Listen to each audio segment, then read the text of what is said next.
Have you ever wondered the meaning of life?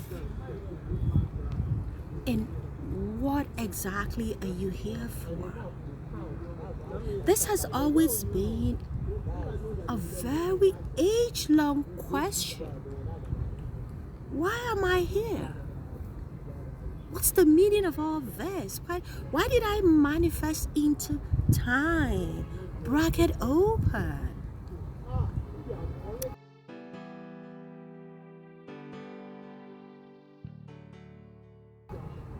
Hi, aspiring leaders. You're welcome to Advancing Youth Voice channel. My name is Caroline, and today I am going to share with you what is the meaning of life. A young leader's guide to purpose.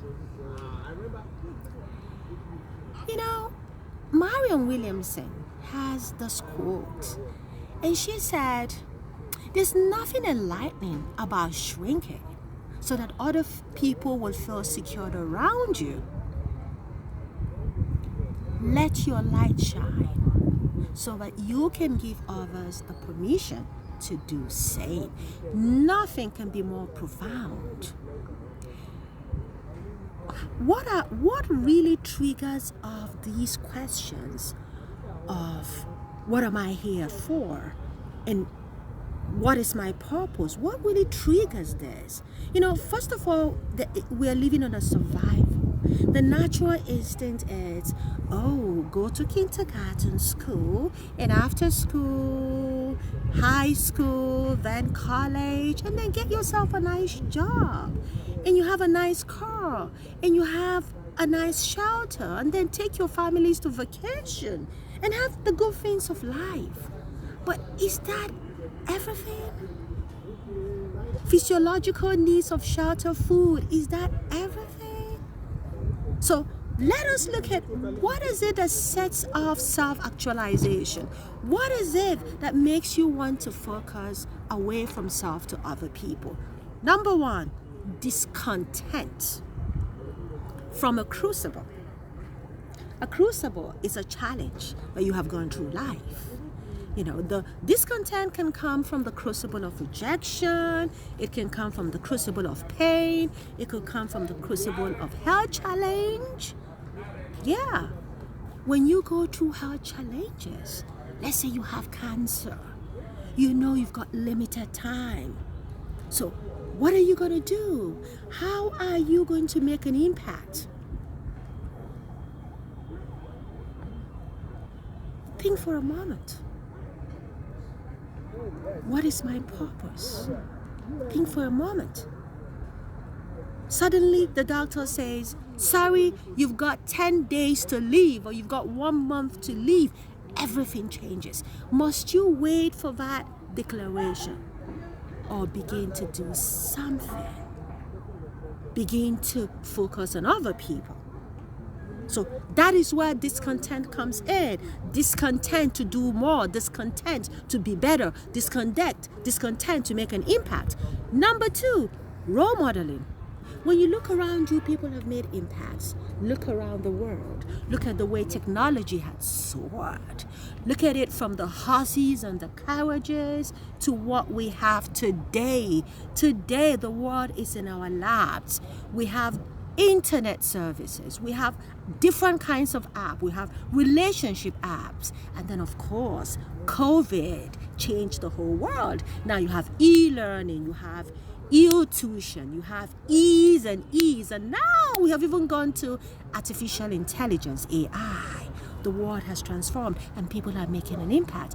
Look at, if you say, I'm too old, I'm too young, a young leader, I'm just 16 or 17. Yes. What about Malala Yousafzai, the youngest Nobel Prize winner? She fought a cause for gender equalization in Pakistan. What about her?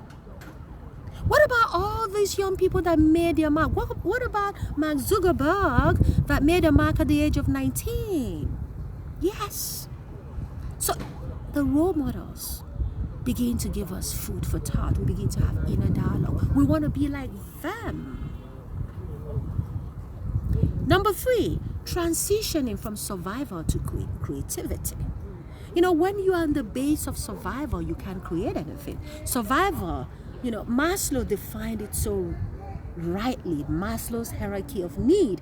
And that theory is about your physiological needs of food and shelter. And then you go to the other need, you go further, across that triangle to needs of safety, security. And then you go again to the needs of relationship, wanting to love and being loved in return. And then you go to that need of self-esteem. And then finally at the peak, which is just 1%, you get to self-actualization. So in that mode of survival is competition. While in the mode of creativity is collaborations. In the mode of survival, you're stressed. You're stressed. It's about I, me, self-oriented. In the mode of creativity, it's about other people. How can I make the world better? And so there has to be that transitioning from survival to creativity. And in the realm of creativity, innovations are made. And let's look at the last one. Number 4, passion. Now that you have made up your mind, role modeling, you've seen people making an impact, there's an inner dialogue within you asking you to be more because you know you're more. Then you want to move from survival to creativity. To do that, you have to find your passion. It's not about after college I get a good job and I can work for years and have a good things of life. You're more than that. You want to self-actualize. You want to make a difference. So you got to find that passion. What is it that you love? What is it that you don't count hours doing and you can make a living? Your responsibility as a being on this earth is to discover what you love to do. The universe is ruled by love. Love for others, love for self, and then love for the whole world. So what is it that you love? And you know what? If you align to that love, to your passion, everything begins to work in your favor. You don't need to ask the how. How am I going to get to my destination? There's a natural divine GPS working in the universe that recalibrates when you go veer off the course. So your responsibility, find out what you do. If you love to gossip, you love to talk about other people. There's nothing wrong with that. That's where you get your kicks from.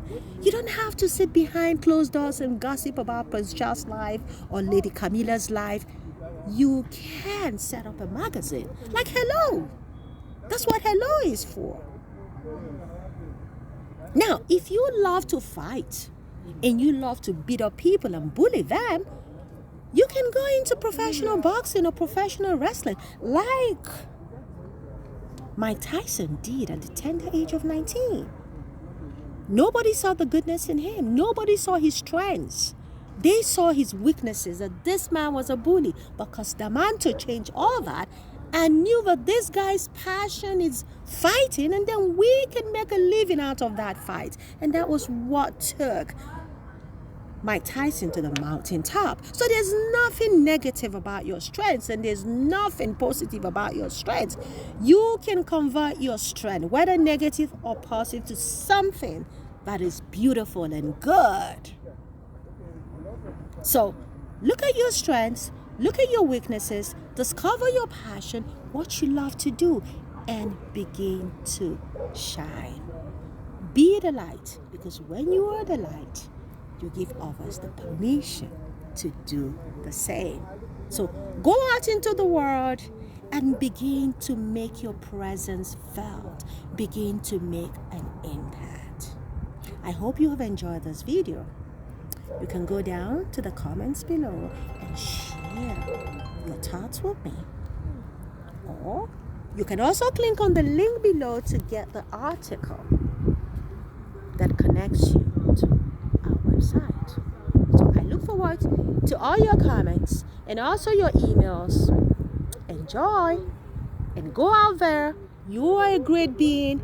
You're not part of the statistics. You were put on this earth to make an impact, and let your voice be heard. There are no limits to it.